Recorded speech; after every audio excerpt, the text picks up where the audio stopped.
अस्सलाम वालेकुम जी। Welcome to my vlog, first one vlog. पहले आपको इंट्रोडक्शन करा देते हैं। चलिए, मैं बहुत ही एक सीधी सादी मासूम सी भोली वाली लड़की थी जो कि कभी कहीं दरियाओं में चली जाती थी, कभी पोजिंग करना शुरू कर देती थी और कभी कभी कहीं पे घूमने फिरने निकल जाती थी और कभी कभी मेरी मूछें भी निकल आया करती थी, जैसे कि आप देख सकते हैं। कभी बाइक्स पे चली जाती थी, कभी मैं दीवारों पे चढ़ना शुरू कर देती थी। मतलब कि मैं बहुत ही ज़्यादा फ़न लविंग और घूमने फिरने वाली लड़की थी। कभी मैं छलांगे मारना शुरू कर देती थी दरियाओं में। बस मिल मिला के ये था जी कि मेरी बड़ी अच्छी ज़िंदगी गुजर रही थी कि अचानक एक दिन मेरी शादी हो गई। और फिर जब मेरी शादी हो गई तो हुआ कुछ इस तरह से कि मैं अपने हस्बैंड के साथ चलते चलते जो थी वो मैं चाइना पहुंच गई जी। चाइना पहुंच के भी हमारी ज़िंदगी बड़ी अच्छी चल रही थी। चाइनीज़ फ्रेंड्स के साथ हम बड़ा एंजॉय कर रहे थे, मेरे बेटे के साथ बड़ा एंजॉय कर रहे थे हम। बड़ा हमारी हंसी मजाक वाली ज़िंदगी थी।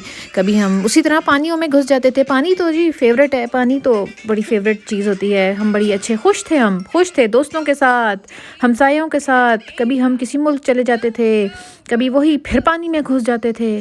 कभी पानी से निकल कर हम ऊपर से छलांगे लगाना शुरू कर देते थे, कभी हम जंगलों में चले जाया करते थे। तो बस जी ऐसी ज़िंदगी गुजर रही थी। टाइटैनिक पे भी हम गए, टाइटैनिक पे बड़ा मज़ा आया। दोस्तों के साथ पार्टी शार्टी करते, बच्चों को पढ़ाते छढ़ाते और दोस्तों के साथ घूमते फिरते हमारी बड़ी अच्छी खुशगवार सी ज़िंदगी गुजर रही थी। और जी हाँ, मैं टीचर भी थी। मैं एक अदर टीचर थी वहाँ पे और मैं बच्चों को पढ़ाती थी। खैर लॉलीपॉप शॉलीपॉप भी हम खाते थे। बड़ी अच्छी खाती पीती ज़िंदगी जी हमारी, बड़ी अच्छी खाती पीती ज़िंदगी थी जो हम गुजार रहे थे कि अचानक ही एक दिन हमने फ़ैसला किया कि 2020 आ गया और 2020 मुंह खोले ऐसे आ गया। और 2020 आने के बाद एक दिन हमें हमारे हस्बैंड ने खुशखबरी दी कि हम घूमने फिरने जा रहे हैं जी दुबई। हम बड़े खुश थे जी, दुबई आ गए हम।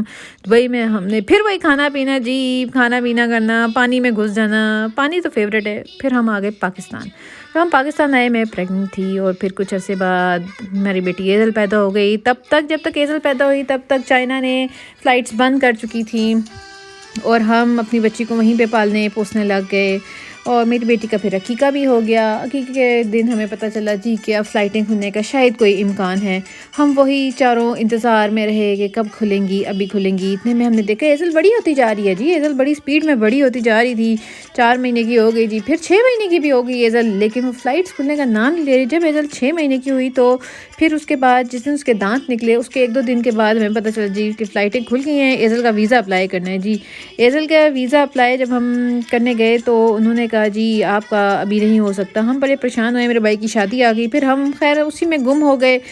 फिर परेशानी हमें ये हुई जी अब एजल का वीज़ा अप्लाई कर देते हैं। और फिर ये हुआ जी कि एजल का वीज़ा बिल आखिर हमने अप्लाई कर ही दिया। और हमें एक दिन न्यूज़ मिली कि बात सुने भाईजान, एजल क्योंकि अब 9 महीने की हो गई है तो उसके कुछ अरसे के बाद एजल 1 साल की भी हो जाएगी जी। फ़्लाइटें खुल गई हैं जी, फ़्लाइटें प्रॉपर ही खुल गई हैं। और फिर एक दिन एजल हो गई जी 1 साल की और हमने बड़ी खुशियाँ मनाई जी। हम बहुत खुश थे कि हमारी बच्ची 1 साल की होगी। और अभी तक हम पाकिस्तान में ही हैं, हम वापस नहीं आ सके चाइना। फिर उसके बाद जी ये हुआ, मेरी बेटी ने माशाल्लाह गिटार, स्विमिंग सब कुछ सीख लिया हुआ था, बड़ी हो गई थी मेरी बेटी। हम बड़े उदास निराश बैठे हुए थे कि अचानक ही जी एक दिन हमें मिली है जी खुशखबरी। जी हाँ, हमें खुशखबरी मिली कि एजल का वीज़ा आ गया। वाह जी, एजल का वीज़ा आ गया था। फिर हमने कराए जी टेस्ट कराए के बाद पता चला कि मेरे हस्बैंड और बेटा नहीं आ सकते। तो हम दोनों माँ बेटियाँ अकेली ही चाइना आ गई क्योंकि एजल का वीज़ा हमने एक्सटेंड करवाना था। और फिर जी एजल ने मुझे जहाज़ में बड़ा ही टफ़ किस्म का टाइम दिया और वो टफ़ टाइम जो था वो बस मैं नहीं भूल सकती। फिर वहाँ से निकल के हम एक होटल में आए जहाज़ से। होटल में 14 दिन का क्वारंटीन, वो भी बड़ा टफ़ था। एजल was missing her brother and daddy. फिर 14 दिन के बाद हम फिर जहाज़ में बैठे और फिर जहाज़ में बैठ के हम आ गए जी अपने सिटी, अपने घर चाइना में ही अपने घर आ गए हम। और वी वर वेरी हैप्पी कि जी बिलाखिर हम वापस आ ही गए अपने घर। That was the most relaxing moment for me. फिर वहाँ पे भी हम क्वारंटीन में रहे 14 दिन के बाद निकलने के बाद अब हम अपने दोस्तों के साथ अपनी ज़िंदगी गुजार रहे हैं और मेरे हस्बैंड और बेटा अभी तक नहीं आए। We are still waiting for them.